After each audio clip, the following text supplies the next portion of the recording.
కాళ్లలో నొప్పి, నరాల వాపు వంటి లక్షణాలతో బాధపడుతున్నారా? వెరికోస్ వెయిన్స్ లో అత్యాధునిక చికిత్స ఏవిస్ వాస్కులర్ సెంటర్. నమస్తే అమ్మా. నమస్తే తల్లి.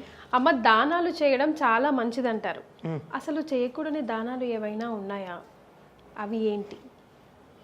దానాలు ఎందుకు మంచిది? ముకుందా జ్యువెలర్స్ తెలంగాణలో మొట్టమొదటి ఫ్యాక్టరీ అవుట్లెట్ మన కొత్తపేటలో ఫిబ్రవరి 14న గొప్ప శుభారంభం. దాన ధర్మాలు చేయాలి, చాలా మంచిది.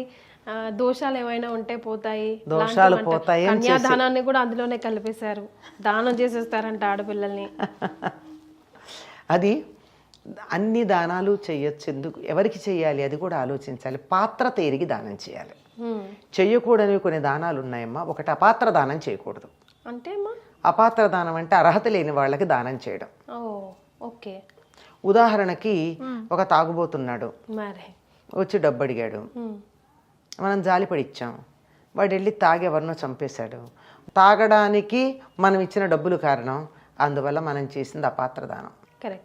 అపాత్ర దానం చేయకూడదు.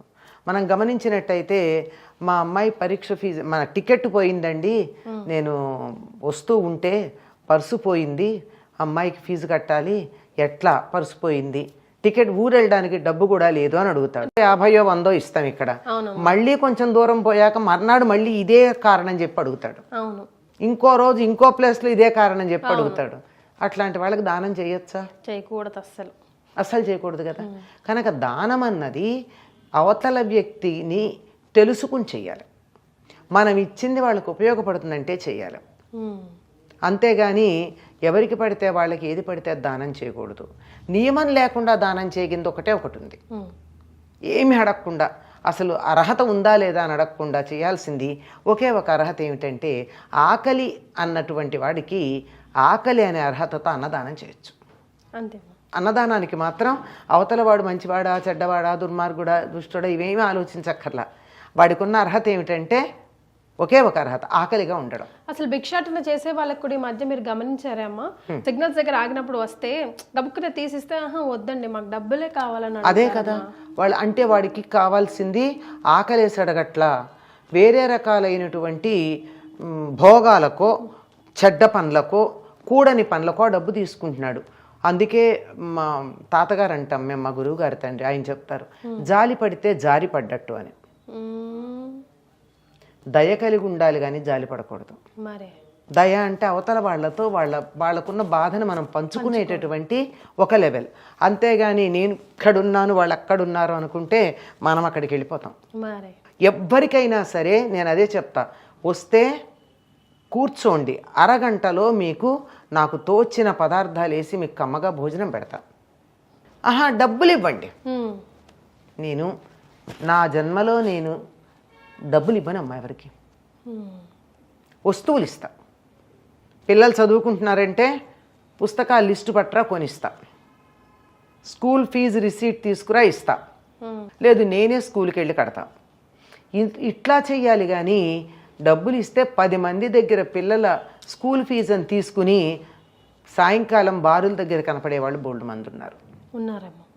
అంచేత అపాత్ర దానం చేయకూడదు. ఎప్పుడూ కూడా అవతల వాళ్ళకి ఉపయోగపడేట్టు ఉండాలి. మనం చేసిన దానం వారికి మేలు కలిగించాలి. మనం చేసినటువంటి దానం వల్ల వాళ్ళు అధపాతాళానికి వెళ్ళకూడదు. వాళ్ళు చేసే చెడ్డ పనులకు మనం సహాయం చేయకూడదు. ఒకే ఒక్కదానికి ఏమీ ఆలోచించకుండా చేయవలసింది అన్నదానం మాత్రమే. మిగిలింది ఏమీ చేయడానికి వీల్లేదు. ఇంకొక దానం కూడా ఉందమ్మా చేయకూడదు. వాగ్దానం. వాగ్దానాలు చేస్తే చాలా కష్టం.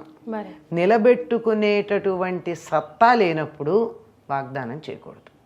నేను ఇది తప్పనిసరిగా చెయ్యగలను అన్న నమ్మకం నాకు ఉన్నప్పుడు, 100కి 100 పాళ్ళు నేను నెరవేరుస్తాను అనేటటువంటి ఆత్మవిశ్వాసం ఉన్నప్పుడు మాట్లాడాలి. కానీ లేకపోతే అది చేస్తా ఇది చేస్తానని చెప్పడం చాలా తప్పు.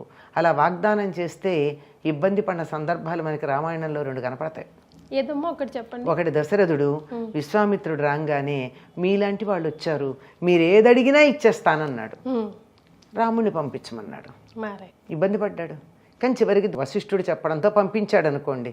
తొందరపడి మాట ఇవ్వకూడదు. అలాగే కైకకి 2 వరాలు ఇస్తానన్నాడు.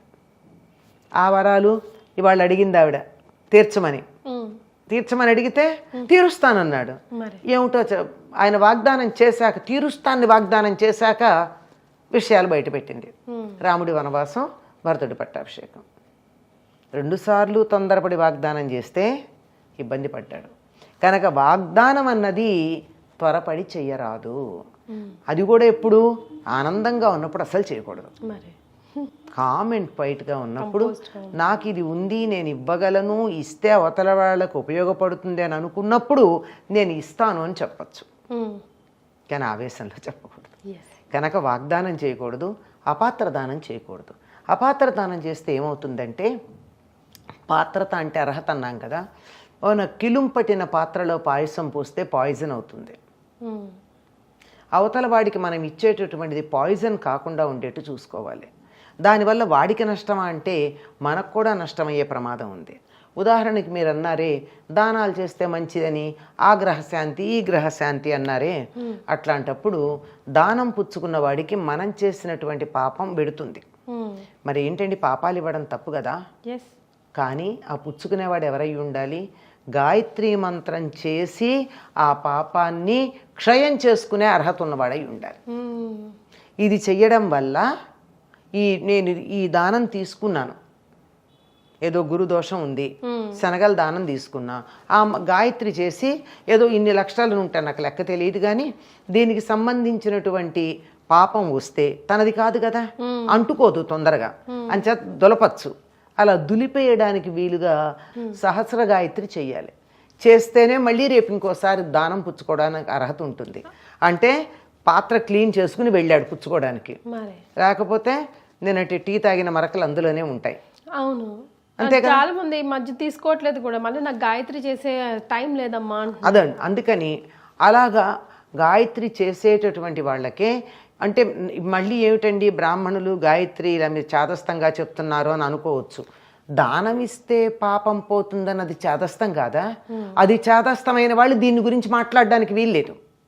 అప్పుడు నేను దానం ఇస్తే నాకున్న పాపం పోతుంది అనుకున్నవాడు గాయత్రి చేసేవాడికే ఇస్తాను అని అన్నప్పుడు నోరెత్తడానికి వీల్లేదు. నీకు ఇది జరుగుతోంది అని తెలిసి నువ్వే చేసుకో, వాడికి దానం ఇచ్చి పోగొట్టుకోవడం దేనికి కదా. ఇలాంటి కాంప్లికేషన్స్ ఉంటాయి. కొంచెం బుర్ర పెట్టి ఆలోచిస్తే ఎవ్వరికన్నా సత్యం తెలుస్తుందమ్మా. కానీ నే పట్టిన కుందేటికి 3 కాళ్ళు అనుకునే వాళ్ళు ఇలాంటి వ్యాఖ్యానాలు చేస్తారు. అందుకని అర్హత కలిగిన వాడికే దానం చేయాలి. పాపాలు పోవాలనుకుంటే లేదు, నా దగ్గర ధనం అధికంగా ఉంది, ఎదుటి వాళ్ళకి కొంచెం తక్కువగా ఉంది, వాళ్ళకి ఇద్దాము అని అనుకుంటే అలాంటప్పుడు కూడా దాన్ని సద్వినియోగం చేసుకుంటారన్న వాళ్ళకి ఇవ్వాలి. పోనీ విద్యాదానం చేయొచ్చా? అన్ని దానాల్లోకి ఉత్తమ దానం అంటే విద్యాదానం చేస్తే ఆ నాలెడ్జ్ పెట్టుకునే సమాజానికి హాని చేసేవాళ్ళు ఎంతమంది లేరు? ఇప్పుడు ప్రస్తుతం టెక్నాలజీ నేర్చుకుని సెల్ ఫోన్లతో అవతల వాళ్ళు హ్యాకింగ్ అది చేసి ఎంత ఇబ్బంది, అది కూడా నాలెడ్జ్ ఉండే. కనుక ముందు ఏ చదువు నేర్పాలన్నా, ఏ విద్య నేర్పాలన్నా మనిషిలో క్యారెక్టర్ ఎట్లా ఉందో చూసి నేర్పాలి. విద్యాదానం చేయాలన్నా క్యారెక్టర్ అనేటటువంటిది, దాన్ని మంచికే ఉపయోగిస్తాడు చెడుకు ఉపయోగించడు అనేటటువంటి ఒక నమ్మకం కావాలి. ఆకలిస్తోంది పెట్టమ డబ్బు ఏమని అడిగినటువంటి వాడు కూడా అన్నమే తింటాడు తాగడు అనే నమ్మకం మనకు ఉండాలి. అంచేత అపాత్ర దానం చేయకూడదు, వాగ్దానం చేయకూడదు. చాలా సింపుల్గా ఆలోచింపజేసే విధంగా చెప్పారమ్మా. చాలా సంతోషం, ధన్యవాదాలు.